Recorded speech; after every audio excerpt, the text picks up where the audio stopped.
I woke up yesterday saturated in semen and my tip is currently still sticky. Oh my god, we've got some absolutely insane things coming to DBD soon. I cannot wait to talk about it. Between Five Nights at Freddy's, The Walking Dead, The Witcher, I mean, DBD is basically just Fortnite at this point. I mean, soon enough, you'll be able to see Nicolas Cage looping Pyramid Head at Freddy Fazbear's Pizzeria. I mean, this is a fever dream. So first, let's address the elephant in the room, and arguably the biggest announcement in all of DBD history. Everybody, it's official.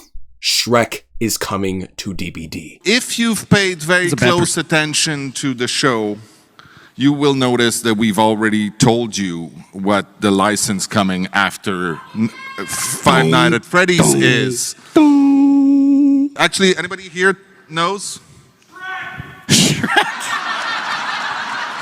Shrek is what was shouted from the crowd if you're watching at home. Shrek is in the maybe pile.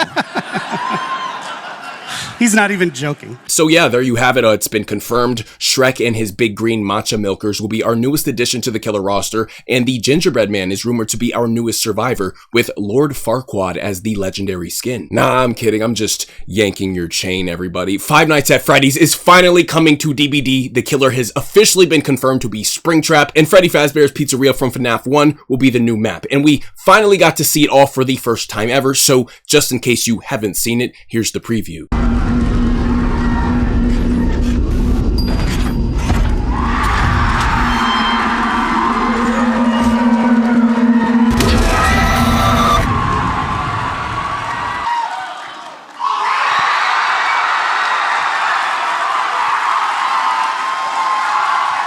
And at the end, you can see there that William Afton's rabbit outfit from the movie will be a legendary cosmetic for Springtrap, with Springtrap's iconic, terrifying look being the base. But hold up, wait just a minute. Something is missing. I don't know if you've noticed, but there is no survivor for this chapter, which is, interesting, considering this is likely to be DBD's biggest chapter ever. I mean, nothing for survivors at all. I don't know, it just feels like a bit of a missed opportunity considering the vast majority of DBD players' main survivor in this chapter was so hyped up and long anticipated. I really wonder what exactly the reason behind that decision may have been. Maybe they had a hard time locking something in with the creator. Maybe they felt like their options were too limited. I don't know, but hey, as much as that may suck, it is what it is. Now, they did mention that there's going to be a new survivor and killer mechanic that will appear every time you play as or against Springtrap. They didn't reveal what exactly that mechanic is or any details about Springtrap's perks or abilities, but I personally believe it'll have something to do with monitoring cameras in some way, which I think would be really cool, but ultimately we just gotta wait. Also, can I just mention how passionate and dedicated FNAF fans are about FNAF? Holy shit, these people are like some goddamn detectives. All day long, I've been watching FNAF fans literally pick apart and dissect every little detail of the trailer and screenshots, discovering all sorts of different secrets and shit. So when this chapter finally drops, expect to see people crouch walking around the map with their flashlights, inspecting every little dust particle for whatever little secrets and Easter eggs they can discover. But anyways, that's all huge news for DBD. A bit of a punch to the gut for all the survivor mains out there. Maybe we'll see something come in the future, hopefully, but it's okay. Don't soil your diapers quite yet because there are some pretty big things confirmed to be coming for Survivor soon, so let's get into what else is on the way. So this first one is actually really cool and is something I don't think a lot of people would have seen coming, and it feels trippy to just even say out loud, but on June 3rd, The Witcher is coming to DBD. It's a cosmetic collaboration where we'll be getting a bunch of Witcher cosmetics, and survivors will even be able to play as Geralt himself, which will be a legendary cosmetic for Vittorio, who's a free character, by the way, so that's great. I've got some huge news for all the Gooners out there. Lara Croft is getting 2 new cosmetics, so the Gooner Legion seems to be stocking up on some new material as well, and apparently a collaboration with The Walking Dead is also teased to be coming to DBD, which players found through a hidden message on the Year 10 roadmap released by Behavior. For those who don't know, various letters are faded on the Year 10 roadmap, and these letters altogether reveal a secret message. Altogether, they spell The Ones Who Live, which is the name of the newest TV show for The Walking Dead, The Walking Dead, The Ones Who Live. Also, can I just note that I actually really like these little secret hints and stuff Behavior's been up to recently. You know, got me feeling like a little detective over here, like a little Sherlock Holmes. You know, I wish they do it more often. You know, these are the sorts of things that really activate your core audience and your most dedicated fans. So yeah, anyways, juicy stuff. But wait, there's more.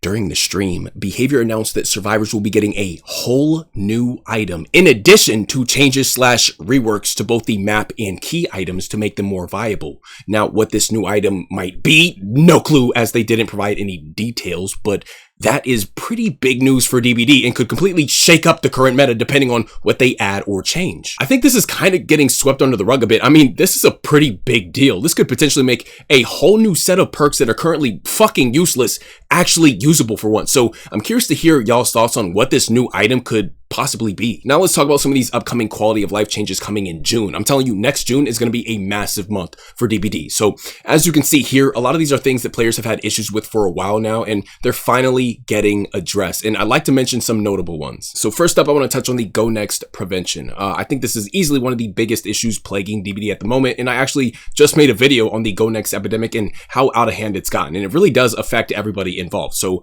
I'm glad to see that they will be addressing that. And I'm curious to see how exactly they will go about it. I've already suggested my own ideas for changes, such as making repeatedly throwing via purposely dying on hook a bannable offense, or just taking away the ability to kill yourself on hook as a whole, but we will see which route they decide to take. The changes coming in phase 2 have already been announced, but since phase 2 is so far away and still subject to change, I'd rather just wait to talk about it until it gets a bit closer. But as y'all can see, we've got some really big changes coming in phase 2 as well, and some of these could potentially change the way the entire game is played as a whole. And last but certainly not least, I want to talk about this whole choose your own chapter thing, which is arguably one of Behavior's most ambitious endeavors to date. This upcoming chapter, Behavior is essentially letting the inmates run the asylum. They are actually going to let the community participate in the production of a new killer and survivor, even down to their perks. I mean, it's going to come out one of two ways: absolute dog shit or a freaking masterpiece. I don't think there's any in between here. I mean, this community spends all day shitting on Behavior for their awful designs and decisions, so they're basically saying, all right, you try it. And it would be absolutely hilarious if the community created an absolute freaking banger that just blows all the other chapters out of the water. And the funniest thing about it is, if that chapter sucks, we have nobody to blame but ourselves. So that's going to be interesting to watch unfold for sure. But anyways, that's about it. Those are all the things I found to be the most noteworthy throughout the stream. So let me know if I missed anything. Let me know y'all's thoughts on these updates and announcements. Stay healthy. Peace. Shrek is in the maybe pile.